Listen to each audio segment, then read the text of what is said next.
Going to be talking about integrating stormwater ecosystem services into local governance.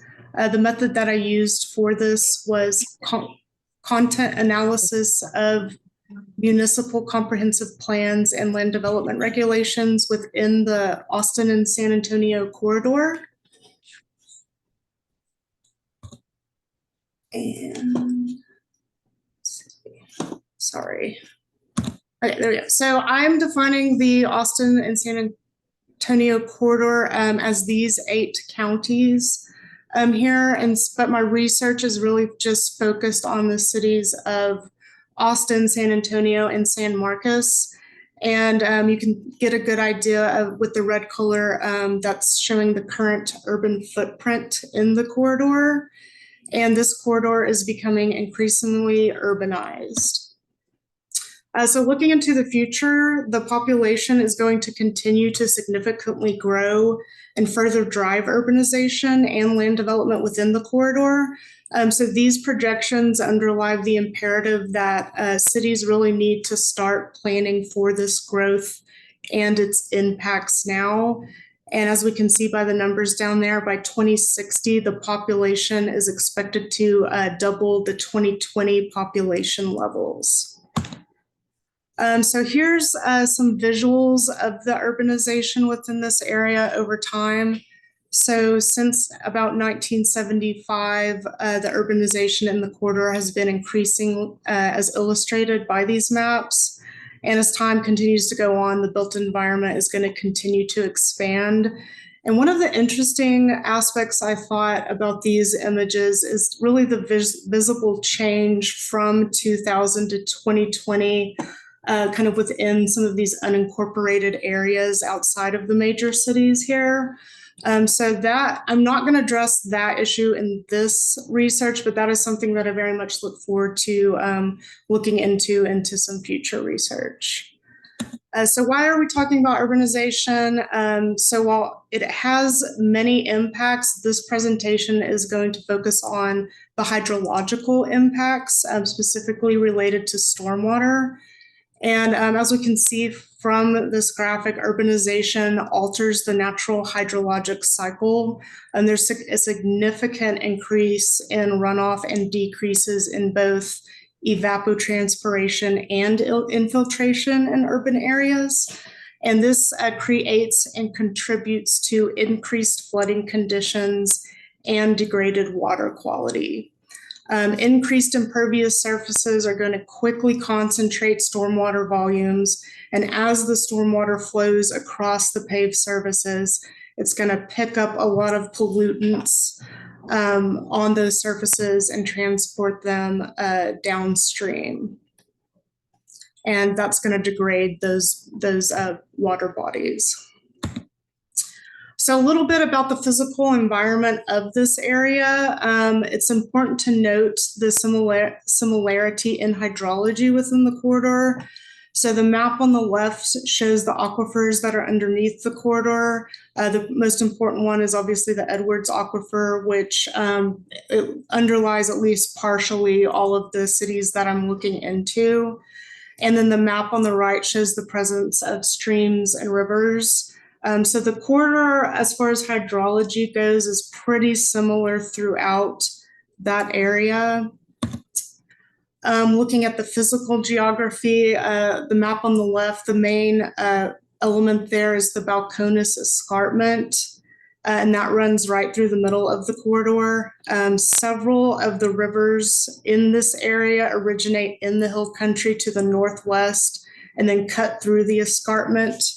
Or they originate from springs right at the edge of the escarpment. The escarpment is made up of some steep, sparsely vegetated slopes, which contribute to flooding in the area. And then the presence on top of all that of cities in this area is going to compound flooding events. And then the map on the right shows the ecoregions throughout the corridor. The main purpose of showing this map is to just highlight the similarities, again, of the research cities throughout the corridor, and that all of these cities in this area are going to straddle the Edwards Plateau and Blackland Prairie ecoregions. Looking at steep slopes, again, I'm just trying to highlight that along the Balcones escarpment here, the curves, there's going to be some steep slopes, and those steep slopes in that area are going to contribute to flooding in the area. And we can see the pictures on the left really highlight more closely some of those steep slopes within Austin and San Antonio. And then finally, looking at corridor soil hydrologic groups. For most of this region, particularly the urban areas, the soil hydrologic groups are similar. These are group D, which is the gray color, and they have a high runoff potential when thoroughly wet, and water movement through the soil is going to be restricted or very restricted. So the main point to consider when looking at all of these physical similarities of the three cities is that since there is not really a drastic deviation within the physical environment, their comprehensive plans and land development regulations for these cities are going to be more comparable, or stated differently, there's not going to be a significant environmental deviation that would by itself contribute to a differentiation among the land development policies and regulations. So switching gears now to ecosystem services, just quickly defining kind of what that is. Ecosystem services, simply stated, are just the benefits that humans obtain from ecosystems. So this graphic is adapted from the 2005 Millennium Ecosystem Assessment, and it recognizes 4 types of ecosystem services, being supporting, provisioning, regulating, and cultural.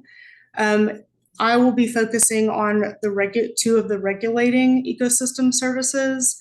And essentially, ecosystem services just are the support for life on Earth and biodiversity, and they contribute to well-being. In fact, without ecosystems and their services, there would be no life on Earth, no food, no fresh air, no clean water. So the significance of ecosystem services, that really drives why they should be adequately recognized and protected through our laws and policies.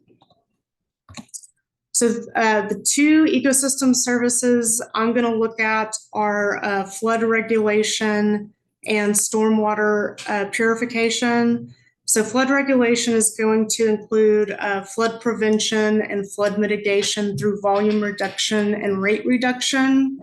And stormwater purification is going to deal more with the cleansing of stormwater by removing pollutants. So this research is going to look at how we can incorporate these 2 services into local planning and land development regulations. So this is the overall framework for levels of policy implementation. This starts with the foundation level with a comprehensive plan with community engagement, really serves as the foundation for development and implementation. And then engagement with community is going to help build support for future actions within the community. Regulation revision, that's level 1. That can be used to support plan implementation, and in fact are typically the primary mechanism that does support plan implementation. So I'm going to be focusing this research mostly on these first 2. And then I'll talk about future research for the last few levels at the end. So these were the comprehensive plans that I looked at, one for Austin, San Antonio, and San Marcos. And then these were the land development regulations that I looked at for Austin, San Antonio, and San Marcos. So really the 2 research questions I had were, to what extent do current local and land development plans, policies, and regulations recognize ecosystem services for stormwater management? And then to the extent that the stormwater ecosystem services are present in regulations and plans, what is the quality and type of this content? Kind of rephrase, basically, the first step I saw was just what's there, what does it look like? So like I said earlier, the methodology that I used was content analysis. This is a research technique for making replicable and valid inferences from text or other meaningful matter to the context of their use. And it requires that there are some specific rules are equally applied to all units of analysis. And then we analyze the text and make sure that it is satisfying external criteria. So the unit size of the analysis that I looked at was, for the most part, at the sentence level. And then I created very rigorous coding protocols to help guide the application of my codes to the text. And then I also worked on defining and developing examples of codes and how they would be utilized. And some of this will make more sense as I kind of go through here. So I did create codes. So coding allows for interpretation of meaning in the data, detecting patterns, categorizing, developing propositions, building theories, and other kinds of analysis. It also is going to enable data to be categorized and then subsequently constructed into themes and concepts that support my theories. And it's just overall going to provide a method for deeper understanding and analysis of the text that I was looking at. And then the software that I used was this Max QDA, just so y'all could kind of see what I was working in and what that looked like. So I developed 5 main codes here. One for the stormwater ecosystem service key indicators, one that looked only at plan quality, one that looked at regulation type, one that looked at stormwater ecosystem services functions, and then one that looked for stormwater control measures. So I will go through and explain each of these codes, and then we'll look at examples and then get to the results. So the key indicators that I developed on this slide really serve as the foundation for the content analysis. Every single segment in the text that I looked at that was relevant was coded with at least one of these 16 key indicators.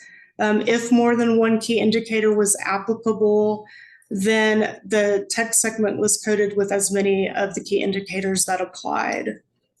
A large number of the segments that I coded do have multiple key indicators attached to them. In the interest of time, I think a lot of these are self-explanatory, but I will make some notes on a few of them that maybe not be.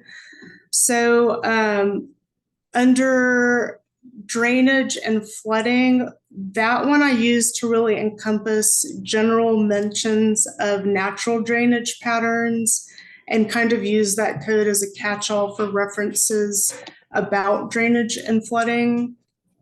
For geomorphology and soils, that code encompasses references to natural landforms, topography, geology, soil, those types of things. For vegetative biomass, that's really getting at the increases in quantity and or quality of vegetation and natural landscaping. For low impact development, for those who aren't familiar with that term, I'm using it really broadly here to cover anything related to green infrastructure, stormwater control measures, and nature-based solution, things like bioswales, permeable paving, green roofs, those types of things. For the land interests and burdens code, that's going to include references to things like conservation easements, ownership interests, transfer of development rights, and similar strategies for protecting natural space. And then conservation development, I'm using that term again kind of broad here to include things like conservation subdivisions or clustering of developments. So while I have themed these key indicators, those are the colors on top, the themes that I created, and those colors will be present throughout the rest of this presentation. So while I have kind of grouped them into themes, the key indicators themselves aren't necessarily just isolated to one theme. There is can be some overcross into other themes, and just was really trying, the intent was to provide an overarching main idea of the key indicators.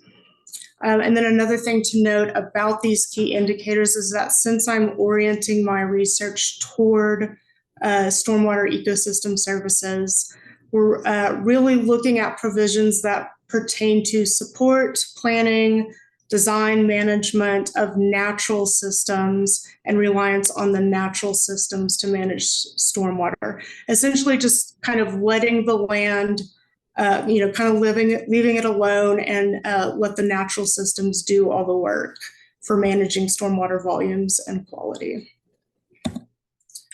So this is the conceptual framework that I'm working with. I have my key indicators and themes here in the middle. Essentially, these first three groups look at and focus on protection of the actual structure and function of these natural systems. And then my last theme down here is more about planning and design strategies to capitalize on the function and structure of these key indicators. So we have kind of the structure and function on this side, and then what we want to get from that structure and function is the ecosystem services, and really just using these key indicators as policy pathways to see how we can connect protection of this to get the benefits that we want over here on the right side. So a little bit more about some of the codes. So for my plan quality code, these are the 5 aspects of plan quality that were used to evaluate the comprehensive plans.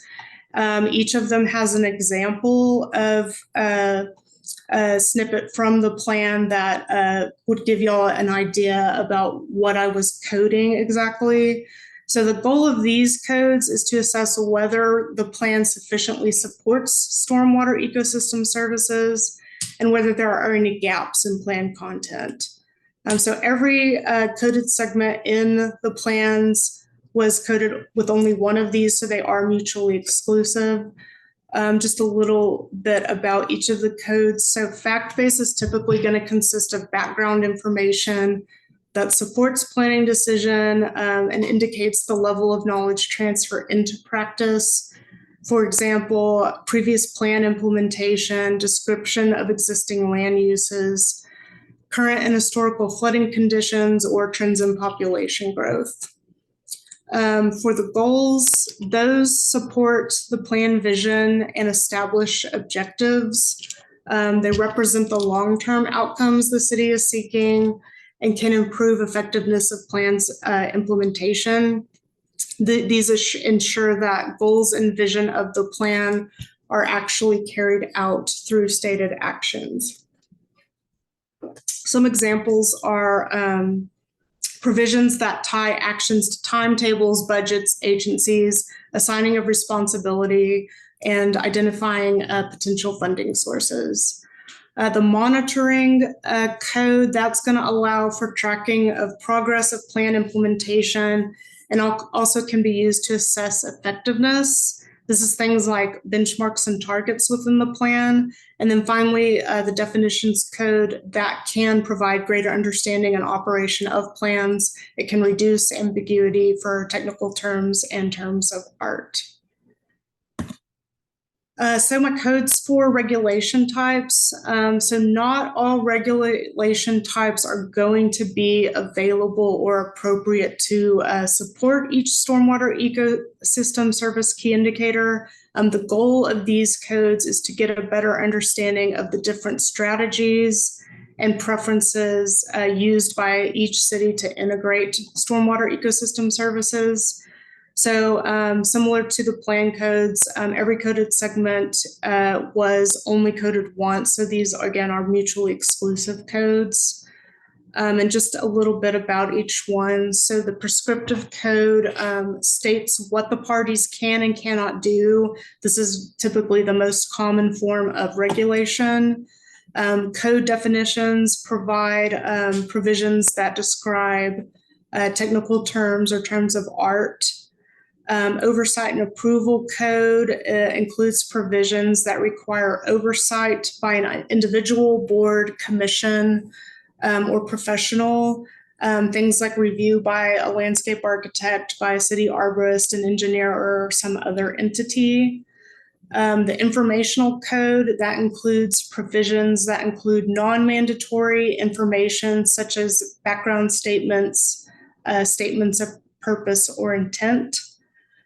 The persuasion code, that includes provisions that require information production by a party that gives the party an opportunity to consider the effects of their behavior and allows for behavior modification. The incentives codes, those are provisions used to encourage certain types of behavior and action. It can include expedited development review, density bonuses, fee waivers, decreased requirements. The recommendations code is a provision that encourages policies or certain behavior. Responsibility, those are provisions that designate legal or financial responsibility to a party for control, costs, maintenance, and similar things. The penalties code, that includes provisions that seek behavior modification by making certain actions more expensive or burdensome. Things like fee charges and criminalization of conduct. Funding, that is going to be provisions that include mechanisms that produce money to support a policy. Things like direction of fees to support defined actions such as open space acquisition.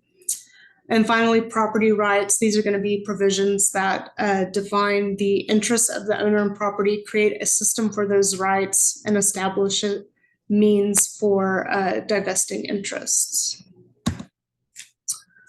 So I also coded for stormwater ecosystem services functions. So these codes were applied to capture the frequency with which the identified function is present in the plans and regulations.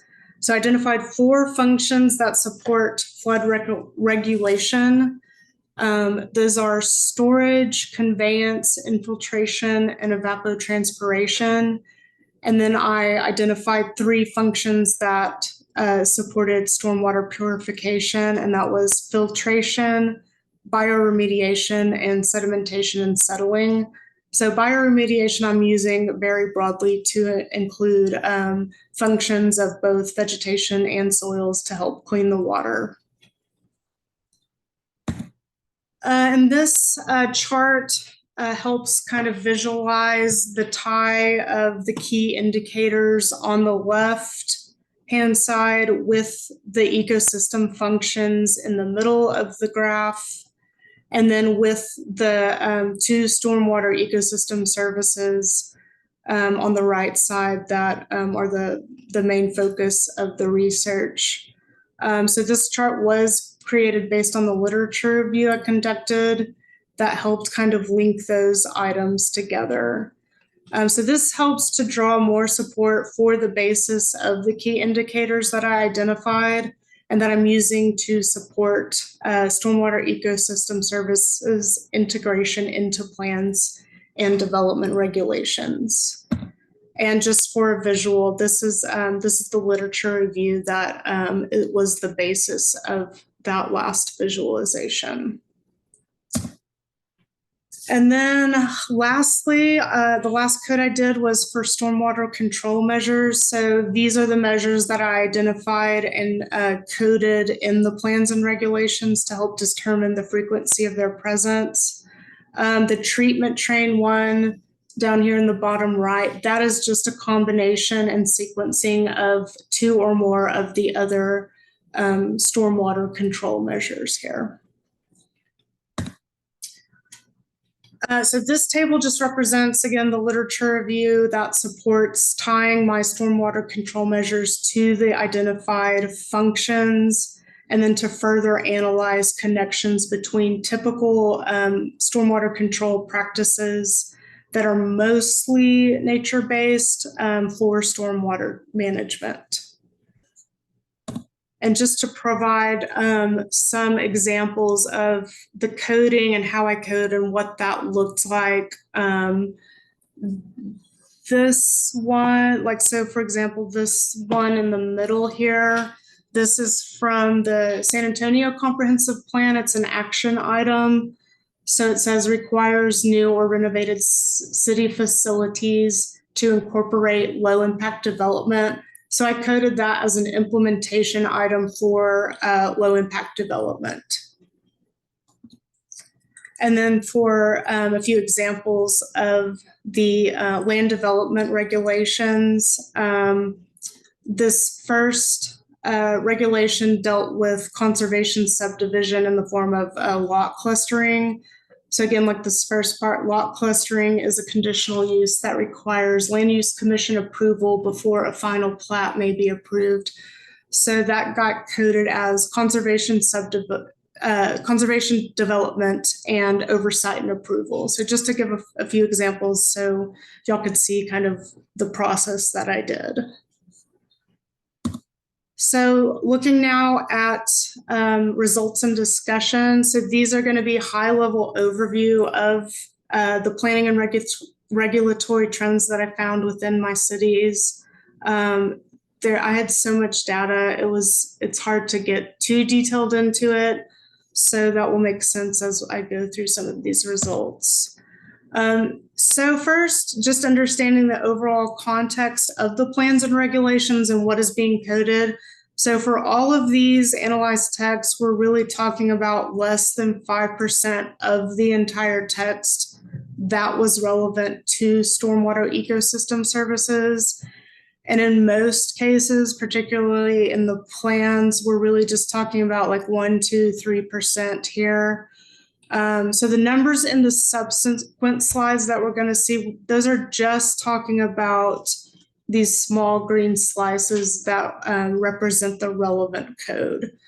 So in total, I coded 3,831 segments. In the comprehensive plans, there were 615 segments coded. And then in the development regulations, there were 3,216 segments coded. So this slide shows an overview of the frequency of the key indicators in each of the plans. There are only 2 instances in which a key indicator was not covered at all in the plan. So conservation development in the Austin plan, we can see here that there was no coverage there. And then down in the San Antonio plan, tree and vegetation protection was also not covered there. The fact that the other plans contain contents on these key indicators suggests that there are opportunities for Austin and San Antonio to include those content on those 2 items respectively. Looking at the top right, so thematically, Austin and San Marcos spend more coverage on pollution, control and prevention, and then let's see. And then San Antonio spends the most coverage on drainage and flood control, though flood prevention and pollution control, prevention, and planning and design, they're all pretty, it's about 30-30-30 split up among those. Austin and San Antonio spend the least coverage on erosion and sediment control, and San Marcos spends the least coverage on planning and design. So across all cities, erosion and sediment control key indicators tend to occur at lower frequencies within their plans. As discussed previously, the corridor has many riparian areas. It's sparsely vegetated in parts. It contains some significant geologic features, as well as some steep slopes in some areas. So these results taken together with thinking about the physical features suggest that there could be more opportunity placed on planning for erosion and sediment control. And so this slide shows an overview of the frequency of the key indicators in each of the land development regulations. All key indicators are present to some extent in each of the land development regulations. Some of the big differences between key indicators in the cities suggest inconsistent priorities within the region. So for example, Austin has spent a lot of coverage on water quality, San Antonio a little less so, and then San Marcos kind of somewhere in the middle. One of the more interesting findings I found was the high frequency of tree and vegetation protection in San Antonio. And if we recall from the last slide for the plan, there wasn't any content present on that key indicator at all. Similarly, the frequency of vegetative biomass in San Antonio plan was quite low, but we can see here it's the second highest frequency within the regulations. So there could be a bit of a disconnect between what the plan is saying and what's being regulated there. Looking at the graph or the table in the top right, so thematically, Austin and San Antonio spend the most coverage on drainage and flood control, while San Antonio spends the most coverage on pollution control, and San Marcos spends the most coverage on pollution control and prevention. Austin and San Marcos spend the least coverage on planning and design, and San Antonio spends the least coverage on pollution control and prevention, but planning and design is also pretty low there too. So these results might indicate that the cities generally favor regulation for protection of things like green infrastructure and ecosystem functioning over strategic planning and designing to support ecosystem services. Looking across all the plans, the most prevalent key indicator is a vegetative biomass. This could indicate current and future trends for implementing LID strategies. Sorry, I think I said that wrong. So the most prevalent key indicator was low impact development. So that could show future trends for LID strategies in new developments or redevelopments. I love seeing this because I have a background in landscape architecture. So this is good job security for my students. I'm happy about that. The two biggest cities in the region, Austin and San Antonio, that's the highest prevalence key indicator for those cities. So that's a real opportunity for them to show leadership in that area, and that can encourage other cities to follow suit. The most prevalent key indicator in the regulations, that's going to be vegetative biomass. This could also indicate an encouraging trend of building up high quality and quantity of vegetation in urban areas. This is good. Apart from treatment and management of stormwater, vegetation also has other benefits such as urban heat island reduction, air purification, and overall aesthetic enhancement.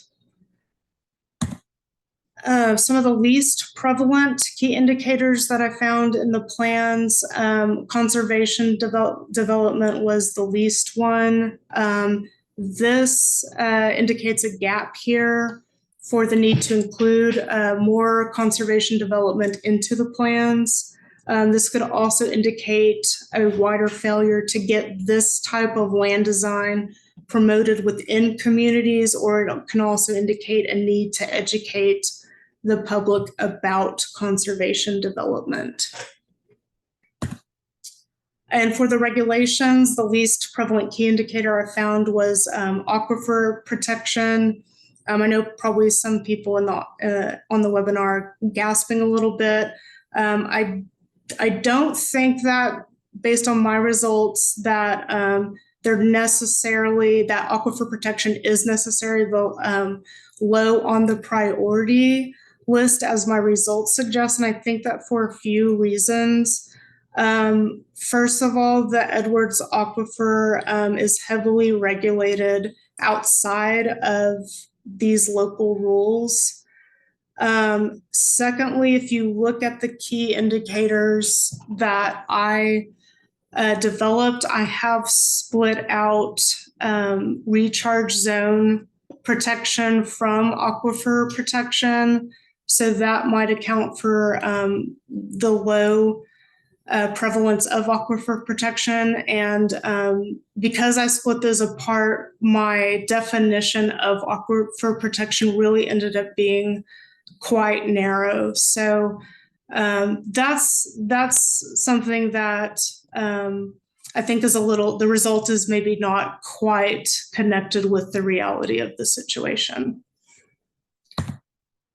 So looking at the overall plan quality of stormwater ecosystem services, Austin and San Antonio have content in all the quality categories, and San Marcos is lacking some monitoring content and some plan definitions that support ecosystem services. So before looking at the quality of any of the specific key indicators, we know that the San Marcos plan is going to be a little bit different from Austin or San Antonio. Kind of running out of time here. So looking at each plan individually, so overall Austin Comprehensive Plan is the most balanced as far as quality goes. There's no content regarding conservation development, as we can see over here. There are large gaps in a couple of categories, geomorphology and soils, and then steep slope protection. Those are only represented by factual content within the plan. And both of these key indicators also have low frequencies within the plan. So these results kind of help make sense with the frequency results. Looking at the San Antonio plan quality, so this is also pretty balanced. There is no content regarding tree and vegetation protection, as I previously mentioned. There are some quality gaps in some other key indicators and some of the quality measures, such as monitoring and definitions content. There's less yellow and purple on this graph than there was on the Austin plan quality graph. Other content with some missing quality includes the steep slope protection, geomorphology and soils, vegetative biomass, and conservation development. And then finally, looking at the San Marcos Comprehensive Plan, this plan shows large differences when compared to Austin and San Antonio. Geomorphology and soils and steep slope protection only contain factual basis content, and land interests and burdens and conservation development are only made up of implementation content. And if you look back at the other two plans, this one's less colorful than those other two graphs. So then looking at the regulation types for each of the cities, unsurprisingly, prescriptive regulations are by far the most used. The main purpose of the regulations is to state what the parties can and can't do. So this kind of supports that. This chart also shows us kind of next preferred methods for regulating stormwater ecosystem services. And they tend to be consistent for the most part within the cities. Code definitions is second, followed by oversight and approval, informational, and then persuasion. Then it kind of tapers off to smaller percentages after that. And then looking at a couple of examples more in depth. So for all three cities, low impact development content made up a larger percentage of the coded segments in the comprehensive plans than it did in the regulations. That's these two bars versus each other. And then I've put just some more examples of some of the provisions that I coded for low impact development down at the bottom here. There is a big difference between the emphasis placed on LID in the Austin City plan versus the regulations. And then the quality of the Austin plan includes coded segments in each quality category, as does the San Antonio plan over here on the right. But the San Marcos plan is missing goals, monitoring, and definitions that support low impact development. And then looking at the different regulation types used to support low impact development, examples of coded segments again are on the left side over here. So all three cities utilized 5 of the regulation types for LID. San Antonio used 9 of the 11 regulation types. Austin used 6 and San Marcos used 8. There are opportunities for increased use of some of these other regulation types that are over here. And then again, looking at kind of a contrasting example of steep slope protection. So the amount of coverage spent on steep slope protection in the comprehensive plan is pretty low for all the cities. This doesn't necessarily mean it's insufficient. However, if you also look at the quality of the information within the plan, it's supported by factual basis content, but nothing else. So given the natural features that we've talked about, and these content for the key indicator does raise some concerns about steep slope protection and whether more could be done to support erosion and sediment control. And kind of on a broader planning level, these results also raise some questions about how we can improve the quality of our plan content for protection of steep slopes. You know, what does a steep slope goal look like? What does implementation and monitoring look like? Can we define things that will do a better job of getting this content within the plan? And then same on the regulations. So overall, 7 of 11 regulation types were utilized by the cities to protect steep slopes, but only prescriptive provisions and oversight and approval were used by all 3 cities. So this suggests that there are additional opportunities for the 3 cities to strengthen integration into their regulations for this key indicator.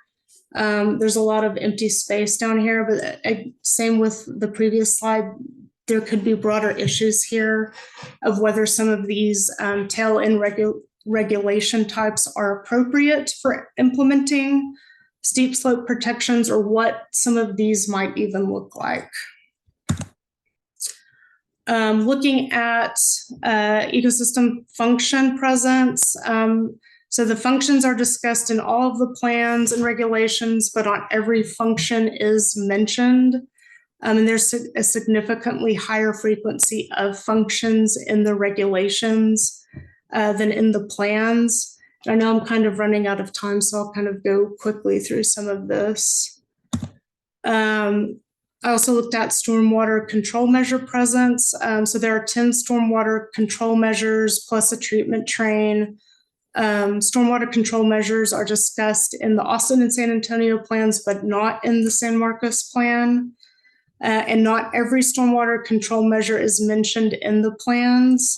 All the regulations discuss control measures, but not every stormwater control measure is mentioned in each city, though all of the control measures are mentioned in at least one city.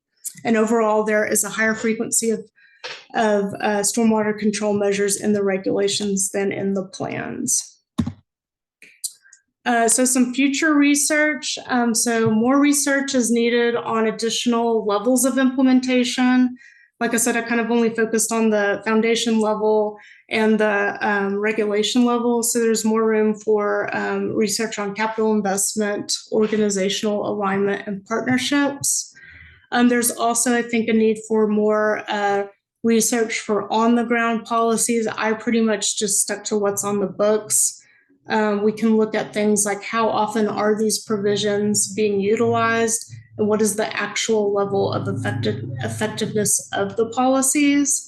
There's also room for some mapping and modeling of ecosystem services, sheds, and flows. A couple of limitations of my research. This is a very narrow scope. There's 84 cities in the corridor, and I just looked at 3 of them. The conceptual framework, there also may be more key indicators.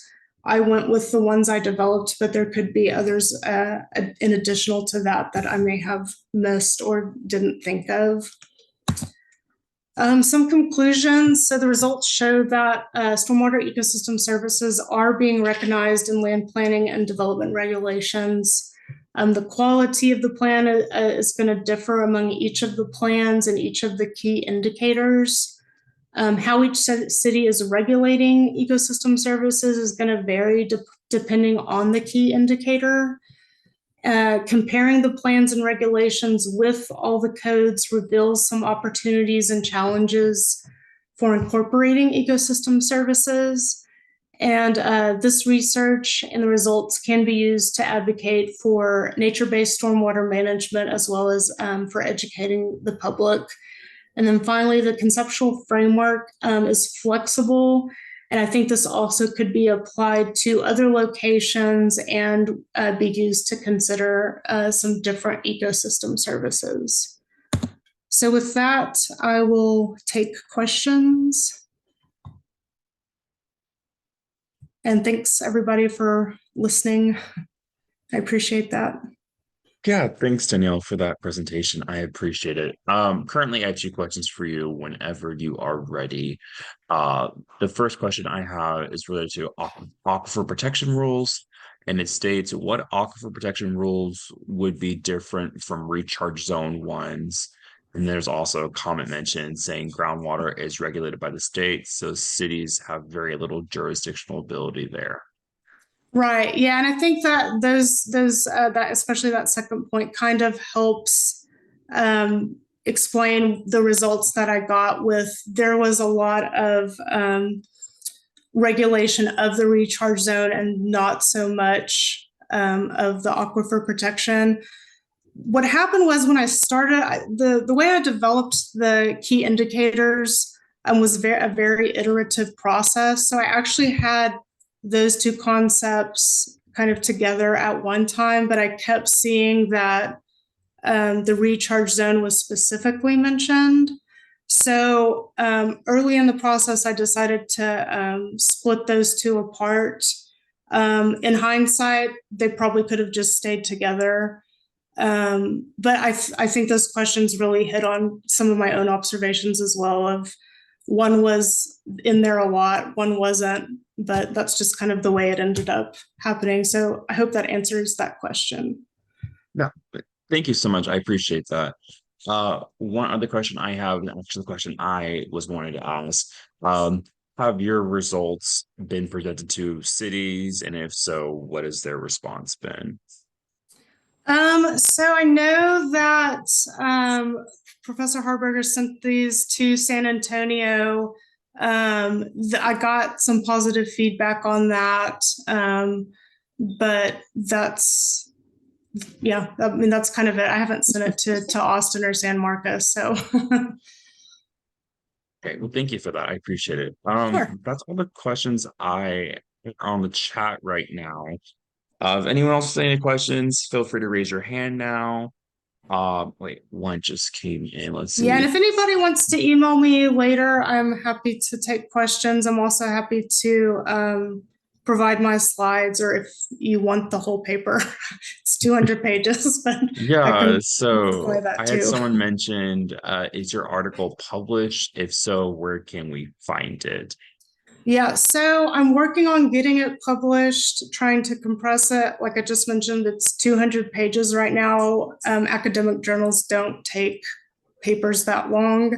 Mm, So there's I mean, y'all just kind of saw a quick snippet of all the data that I've collected. It's been very challenging to kind of compress it, but I'm working on getting that done and hopefully can get it published soon. thank you for that. I appreciate it. And Rachel provided your email in the chat. It's also up on the slides. Um, if no one else has any other questions, that's all we have. But I'll keep the chat open.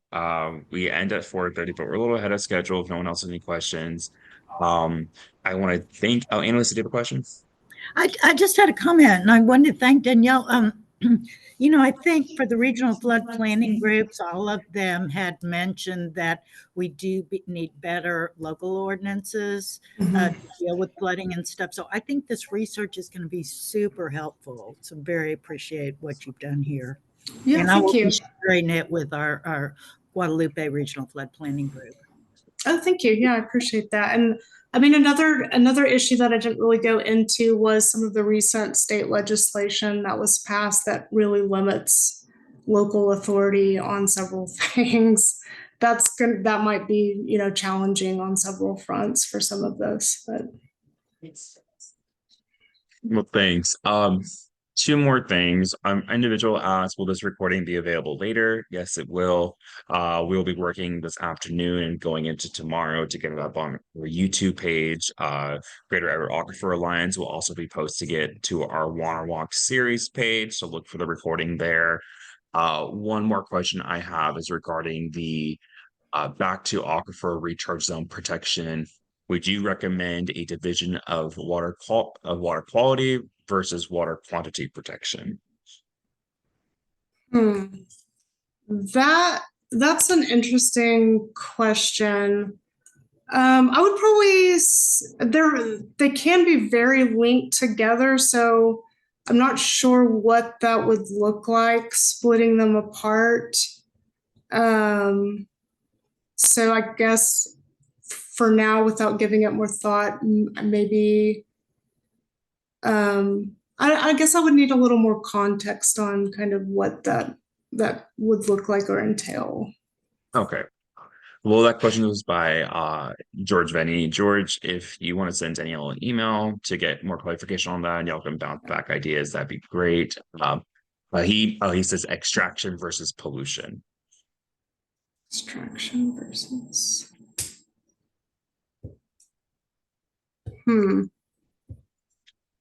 Yeah, George, if you'll email me, maybe we can talk about that a little bit more, and I can get you a good answer for that.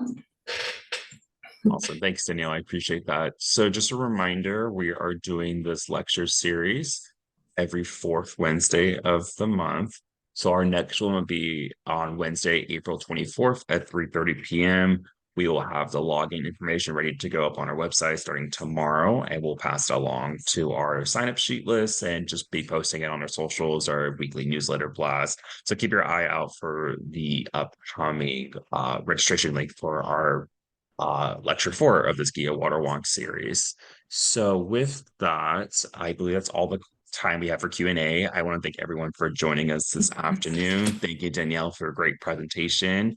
Thank you. And we are all free to go. Rachel just did a round of applause with their hands. Okay, great. So thanks so much, everyone, for joining us. And thank you, Danielle, for your time today. And I hope thank you everyone so much. has a great rest of their day, okay?